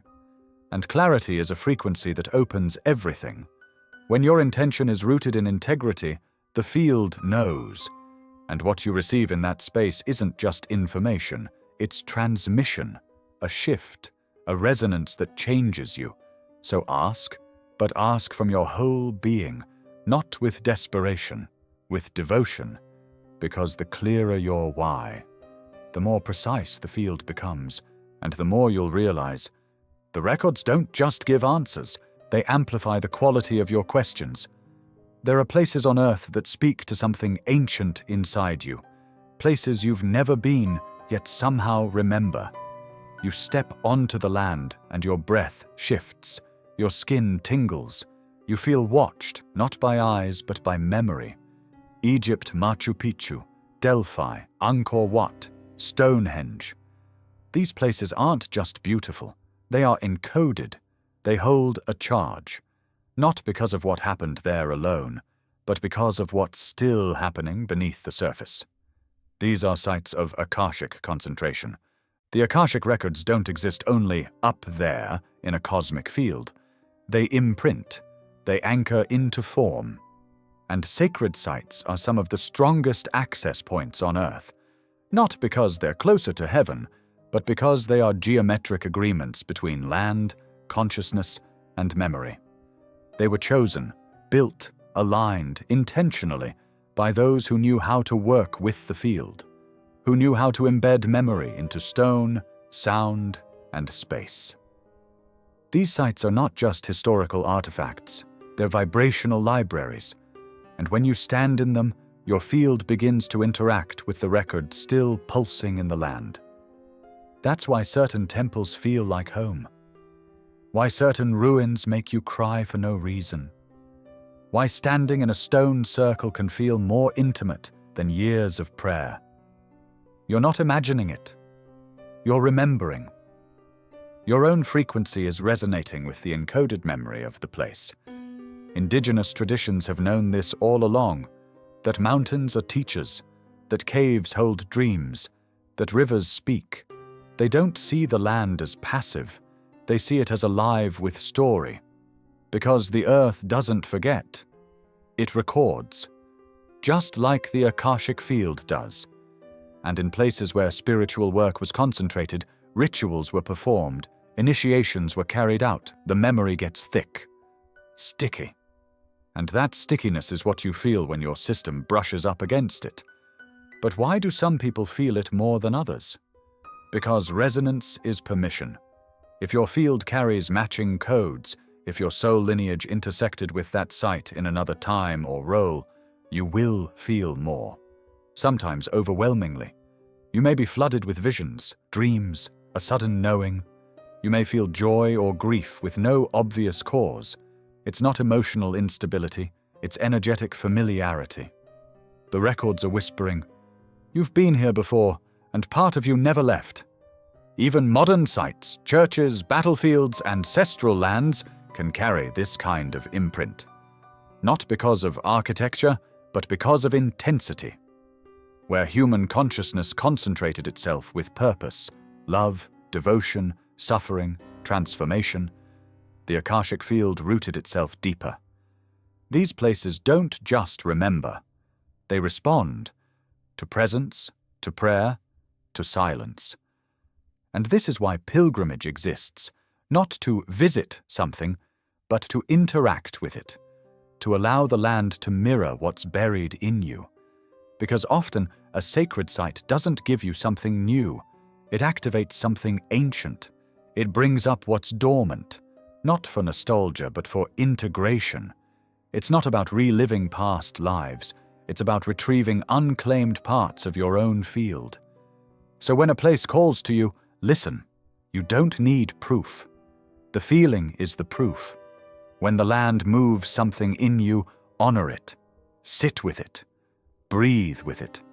You don't have to understand what's happening for it to be real. The records aren't always verbal. Sometimes they hum through stone and wind. And in those moments, you're not just visiting history. You're walking through a living archive, not outside of you, but waiting for you to remember your place inside it. It's one of the most mysterious gifts in the spiritual world, the ability to open someone else's Akashic records, to see, feel, or sense details about another soul's path. Not guesses, not projections, but frequencies that land. a pattern from childhood that no one mentioned, a past life echo that explains a lifelong fear, a truth that brings instant peace. How is this possible? Isn't the Akashic Field private? And more importantly, should it be? The truth is, the Akashic Records are not locked behind personal gates. They are woven through a unified field. Every soul's journey is distinct, but none of us exist in isolation. Your records are yours, yes, but the field they live in is shared. This is why resonance matters so deeply, because through it, connection becomes access. When one soul tunes in with integrity and coherence, they can read another's imprint, not by invading, but by listening. This kind of reading isn't mental. It doesn't come through effort. It comes through alignment. The person reading isn't using willpower to enter your records. They're becoming still enough to match your frequency. And when that alignment stabilizes, the records begin to reflect through images, sensations, symbols, or knowing. The reader becomes a mirror, not of your opinions, but of your deeper truth, the one your own system is sometimes too close to see. But not everyone can or should read for others, because this gift carries weight. The responsibility is enormous. You are holding someone else's soul story. You're witnessing the echoes of their lifetimes, and that witnessing must come with honor, humility, and restraint. This isn't about curiosity. It's about service. A true reader doesn't fish for information. They receive only what the field allows, and the field will never reveal what isn't ready to be held. Consent is key. Not just spoken consent, but energetic permission. You can't trick the records. If someone hasn't opened to the experience, the field won't open either. Or it will return vague, distorted impressions, signals without clarity. That's not failure, that's protection. The Akashic respects sovereignty, always. Even with consent, not all information is shared. A skilled reader knows this. They don't push. They don't dig. They allow the field to lead. Because sometimes what a client wants to know isn't what they need to hear. And the records will always prioritize soul alignment over intellectual curiosity. What comes through may be gentle, challenging, affirming, or disorienting, but it will always be true to what the soul is ready to receive. And sometimes, a reading isn't about receiving new information. It's about confirming what's already known. The field doesn't exist to impress. It exists to awaken. A single sentence that echoes a buried truth can do more than an hour of spiritual theory. Because when the field speaks, it speaks to the core. And when the core hears itself reflected, something opens, something heals. For those called to read for others, the training never ends. Not in technique, but in purity. The clearer your field, the cleaner the mirror. The less ego you bring, the more accurate the transmission. You're not there to guide, you're there to reflect what is already waiting within the other person's soul. So if you've ever felt seen in a way that had no rational explanation, if someone named what you couldn't voice, touched what you thought no one could know, it may not have been insight. It may have been remembrance. The records were speaking. Through another human, yes, but to your own soul.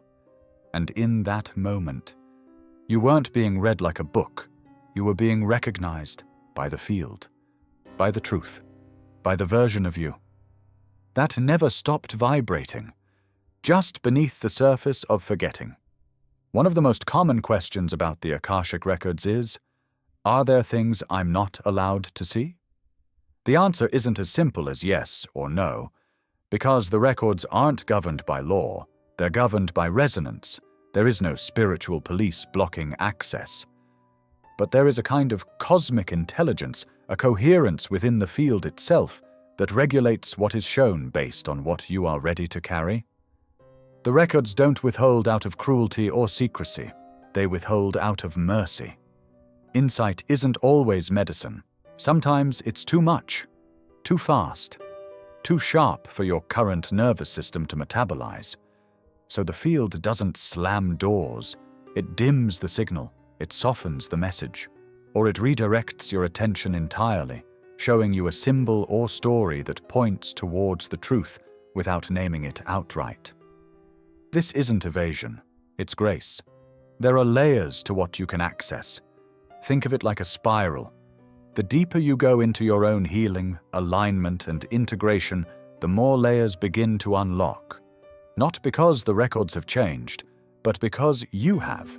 You've expanded your bandwidth, you've deepened your capacity, and the field now responds to a version of you that can hold more light without distortion. This is why two people can ask the same question in the records and receive entirely different responses. The field isn't being inconsistent, it's being precise. One person may receive a direct vision, another a vague impression, another nothing at all. Each outcome is perfect, not according to ego, but according to soul readiness. Even more intriguing is that sometimes what you're allowed to see depends on your intention. If you're asking out of fear, control, or spiritual greed, the field might respond with silence, or mirror your own confusion back to you. But if you ask from true reverence, curiosity, and surrender, the insight may flow with astonishing clarity. Because access is not about manipulation, it's about frequency alignment. There are also boundaries when reading for others. You might feel tempted to look deeper into someone's field, to uncover hidden information, karmic threads, soul contracts. But the records won't cooperate with invasive energy. If your desire to see doesn't match that person's energetic consent, the signal will blur, the access point will cloud, the field honors sovereignty above all, and even if you could push past that boundary, doing so would disconnect you from the clearest, cleanest frequencies the records have to offer. And then there's divine timing. Some truths are meant to land later. You might touch the edge of something in a reading or a meditation, a word, a symbol, a fragment of knowing, but feel like you can't quite grasp it. That's not failure, that's preparation. The records often drop seeds long before they bloom. They speak in echoes, whispers, threads that will only fully form when the rest of your being is ready to recognize what's already been given. So yes, there are limits, but they are not restrictions. They are protections. They are part of the wisdom of the field, which knows that truth without readiness can fracture instead of integrate. And when the records hold something back, it's not denial, it's trust. Trust that when your system is truly ready, the truth will not just arrive, it will land in the exact way it was meant to. And in that moment, you'll realize the records were never saying no. They were saying, not yet. Because sacred insight is not a reward.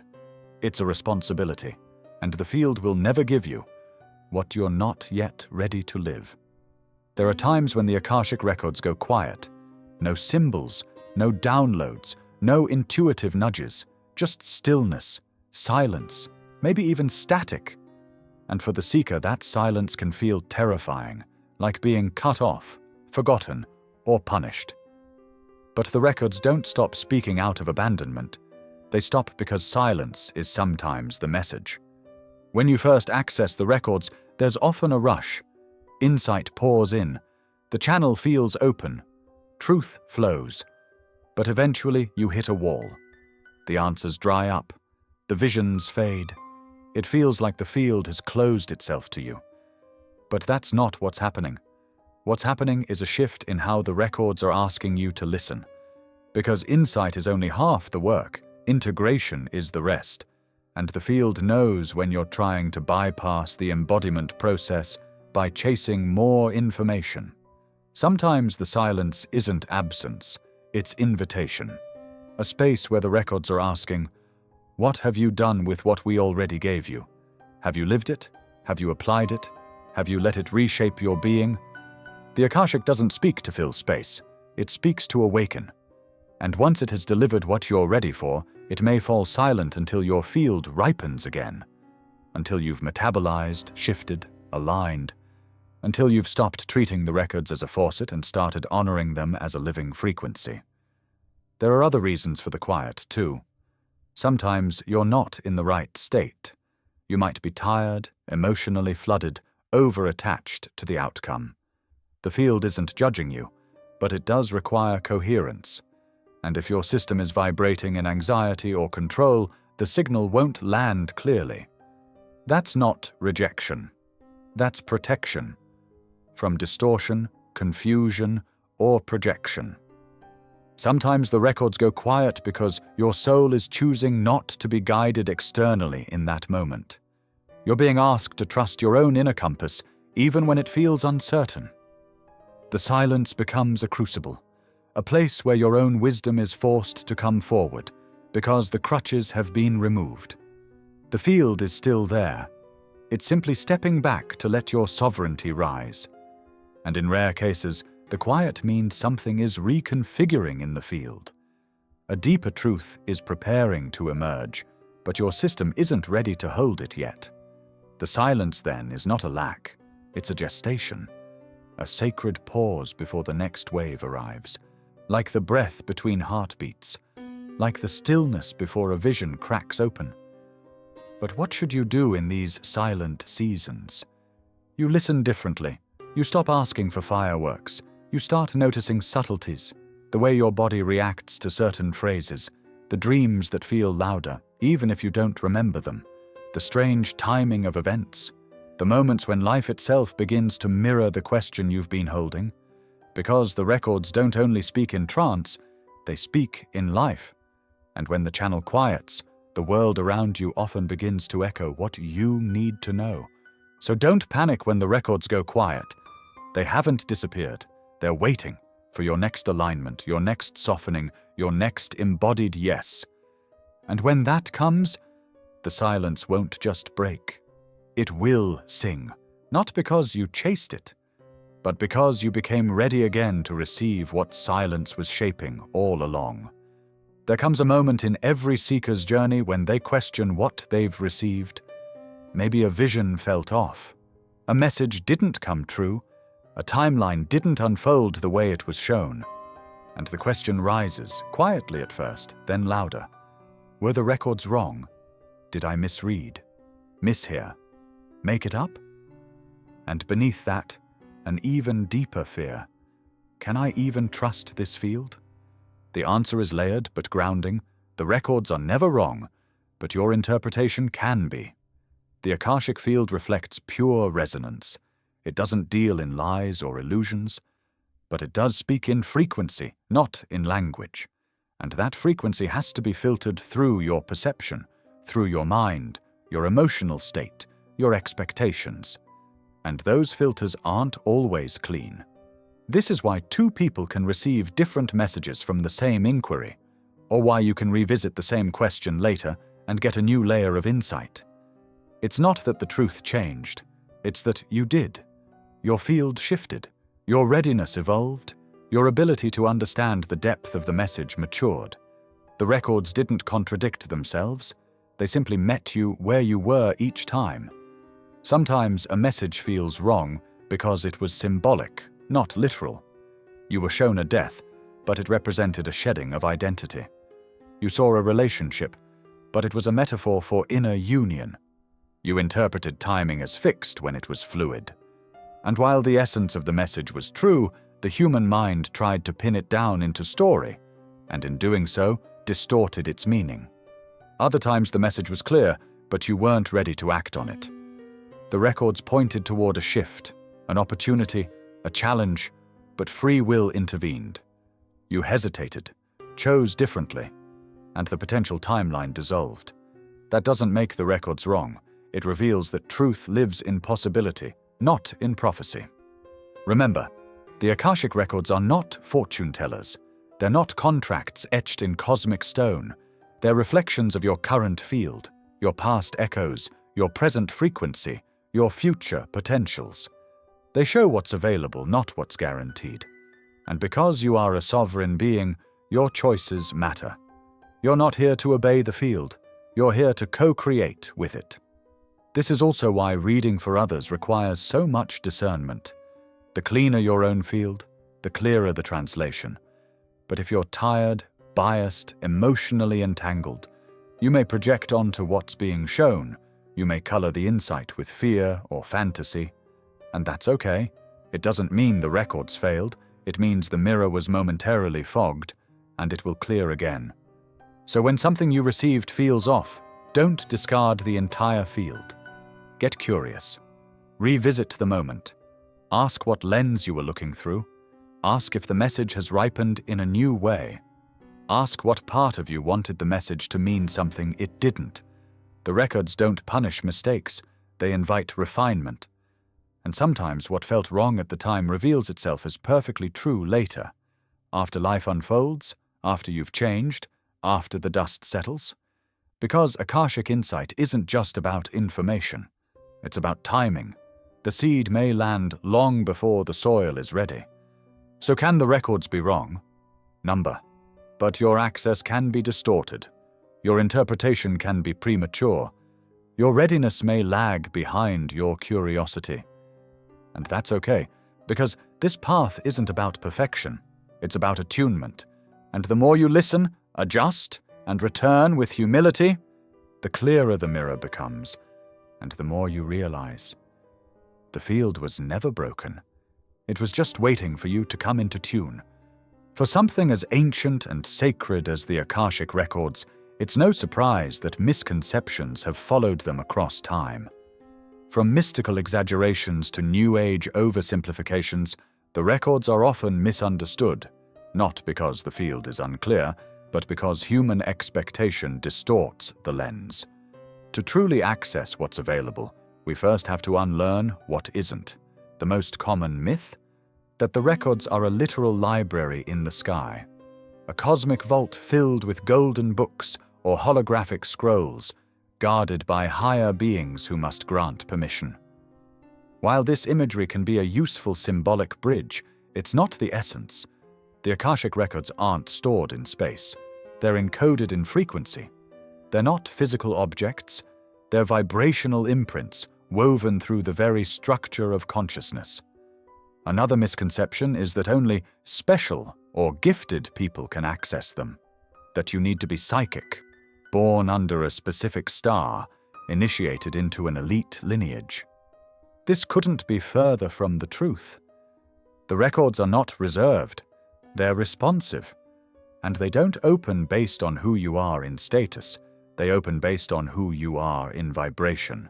Coherence, sincerity, humility, these are the real keys, not titles. Then there's the belief that the records will give you all the answers instantly, that there's some spiritual cheat code. Ask and ye shall receive in perfect detail. But the field isn't transactional. It's relational. It responds to your readiness, not your demands. If you approach it as a vending machine of truth, you'll likely leave empty-handed. But if you approach it like a conversation, with reverence, openness, and a willingness to integrate, you'll receive exactly what your soul is able to hold. A subtler distortion is thinking the records only deal in the past lives, past karma, past mistakes. Yes, the records hold your soul's history, but they also reflect your future potentials and your present alignment. They are alive. They are constantly evolving in response to your choices. You're not just reviewing the past, you're shaping what the future can hold by what you're choosing right now. Many also believe that if they don't see anything, no visions, no flashes, no cinematic downloads, they aren't in the records. But Akashic access doesn't always come through sight. For some, it's a deep inner knowing. For others, a wordless feeling, a shift in atmosphere, a clarity that emerges days later. The records don't perform for your senses, they vibrate into your awareness. And that awareness can take countless forms. Finally, perhaps the most dangerous misconception, that the records can be used to spy, manipulate, or control others. That someone could access another person's truth without permission. This is not only untrue, it's energetically impossible. The field is sacred. It protects sovereignty. Any attempt to force access is met with distortion, silence, or energetic recoil. True Akashic work is never about power. It's about service, and the records themselves ensure it stays that way. Misunderstanding the records isn't a failure, it's part of the learning curve. These myths arise because the human mind wants certainty, control, and story. But the records aren't here to confirm your stories. They're here to dissolve what's false so truth can rise. And that requires unlearning, softening, and realigning again and again. So if you've ever felt blocked, unworthy, confused, or disillusioned, it doesn't mean you can't access the field. It means you're shedding the noise. It means you're coming closer to the real signal. And when that signal clears, you'll find the records not as something you visit, but as a frequency that was always humming, just beneath your forgetting. This is the question that haunts even the most sincere seekers. Am I actually in the records, or am I just making it up? You close your eyes, you ask your question, and then something comes, a symbol, a phrase, a feeling. But how do you know it's real? How do you trust that what's arriving is Akashic, and not a clever echo of your imagination? First, let's clear something up. The records are not a place you travel to. They are a frequency you tune into. You don't go somewhere else. You shift into alignment with a field that's already present. That shift often feels subtle, quiet, slow, unremarkable. And because it's not theatrical, many people dismiss what they receive. But the subtlety is part of the design. The Akashic isn't interested in spectacle, it's interested in truth. And truth rarely needs to shout. So how do you know if you're truly in the field? The first marker is emotional neutrality. Not numbness, but clarity without charge. Messages from the records feel clean. They may stir you, but they don't provoke you. They arrive without ego. There's no need to prove, persuade, or perform. Even if the message is challenging, it feels oddly gentle, like something you've always known, but are only now ready to remember. If what you're hearing feels anxious, pushy, or overly flattering, it's likely your mind, not the field. Second, the body knows. Akashic resonance lands differently than thought. It settles deep. It often brings a physical response. Goosebumps, a softening of breath, a shift in posture. Not dramatic, but noticeable. You feel more present, more still. The mind stops racing. There's a hum in the silence. It doesn't feel like something you thought, it feels like something that arrived. Third, you're surprised. True Akashic messages often come with a note of unexpectedness, a word you wouldn't have chosen, a metaphor you didn't anticipate, a direction that bypasses your logic. These messages don't contradict your inner knowing. They expand it. You don't feel confused by them. You feel widened, like someone turned a light on in a hallway you didn't know was there. Fourth, integration follows. You don't just hear something and forget it. Akashic insights have staying power. They echo. They ripple through your choices. They shift how you feel, what you notice, what you attract. You may find your outer life adjusting around the insight, conversations aligning, books appearing, emotions surfacing. That's the field continuing to work on you. Not through memory, but through magnetism. But what if you're not sure? What if nothing comes, or what comes feels flat? Then honor the space anyway, because even sitting with intention in the field, even if you receive nothing, begins to shift your system. The records are not a machine. They're not obligated to speak on demand. Sometimes silence is the truest response. Sometimes your presence alone is enough to begin realignment. The absence of vision doesn't mean the absence of access. It might just mean the field is working beneath your awareness, preparing you for what comes next. And when doubt creeps in, which it will, don't fight it. Invite it in. Sit with it. Let it sharpen your discernment. Because the goal isn't blind trust, it's embodied trust. The kind that grows not from believing every impression, but from witnessing how the truth moves through your life afterward. So ask, listen, feel, and if the answer doesn't come in words, pay attention to what begins to shift in your body, your heart, your days. Because the records don't always speak in language, sometimes they speak in alignment. And that alignment is how you'll know. You were never just in your head. You were finally in the field. We tend to think of our lives as self-contained, a single arc, a personal story with its own beginning, middle, and end. But to the Akashic Records, your life is not a standalone novel. It's a sentence, a uniquely worded fragment in a much longer, infinitely unfolding story. And every choice you make, every fear you face, every truth you remember, shapes not just your chapter, but the tone of the whole narrative. This is one of the most humbling revelations the field offers. You are not isolated. You are not random.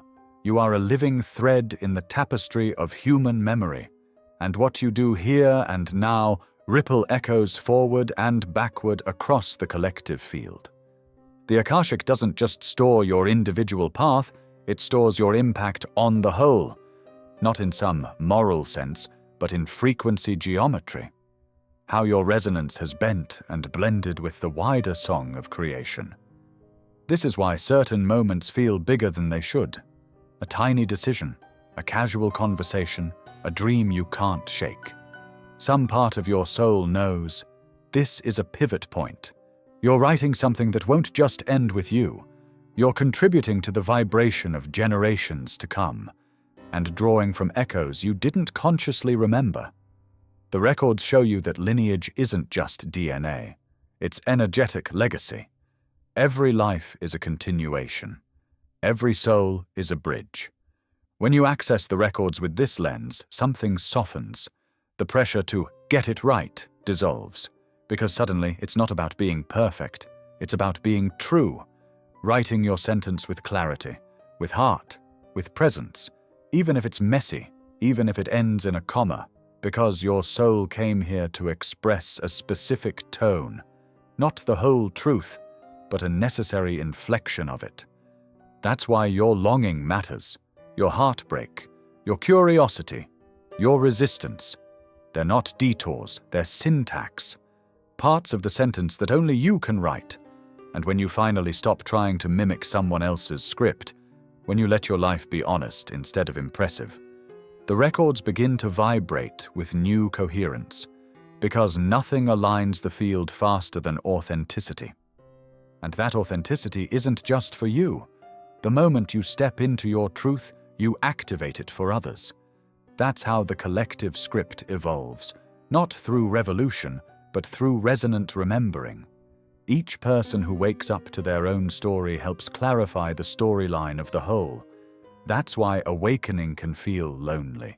It's the work of rethreading your sentence into a story that others may not have remembered yet.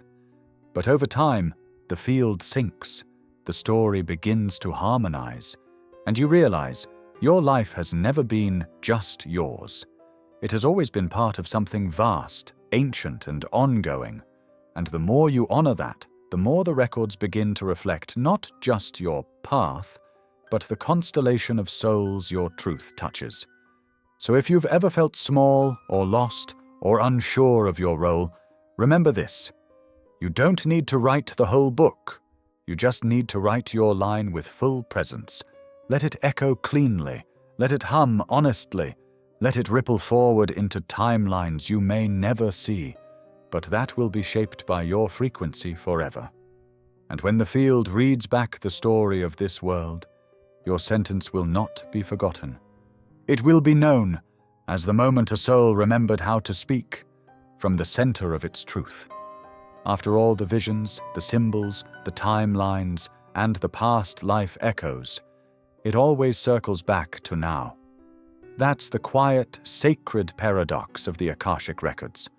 Though they stretch across lifetimes, civilizations, and probabilities, the one thing they always pull you toward again and again is presence. Not the past, not the future, but this exact moment as it is, with nothing added and nothing taken away. Why? Because this moment is the only place where frequency becomes form, the only point in time where choice is alive. The records may hold the memory of everything you've been and every potential you could step into, but the only way to update the field, to shift the trajectory, to rewrite the karmic code, is by being fully here, right now, with both feet in your own life. The Akashic Records are not here to lift you out of your humanity. They're here to deepen your experience of it. They don't show you past lives so you can escape this one. They reveal past lives to help you inhabit this one more completely. They show you echoes not to trap you in memory, but to free you into embodied clarity. And that clarity always points you home, to your breath, your body, your choice in this moment. You might enter the records looking for answers about the future. Will I meet my partner? Will I find my path? Will my purpose unfold? But the field won't hand you a map. It will hand you a mirror. It will reflect the frequency you're holding now, the fears, the resonance, the alignment, and ask, what are you choosing in this breath? Because that choice becomes the seed of your next timeline. That vibration is what the field responds to.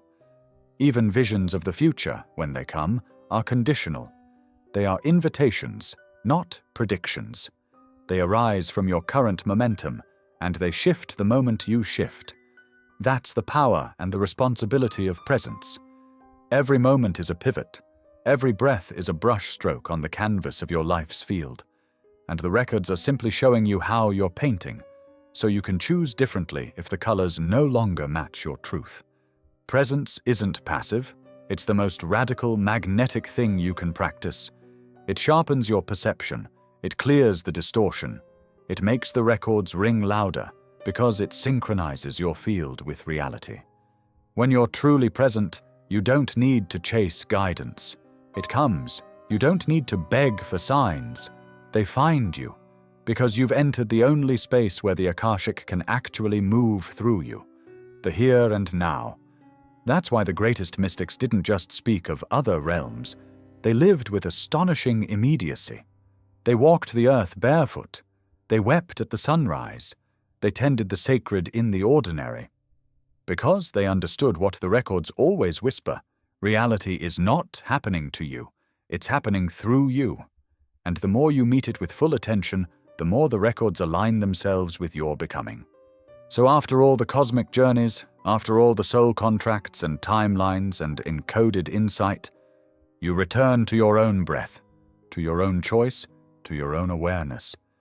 Because this moment is not just a stop on the path. It is the path. And every time you fully step into it, you're not just accessing the records, you're rewriting them in real time, with every heartbeat of presence.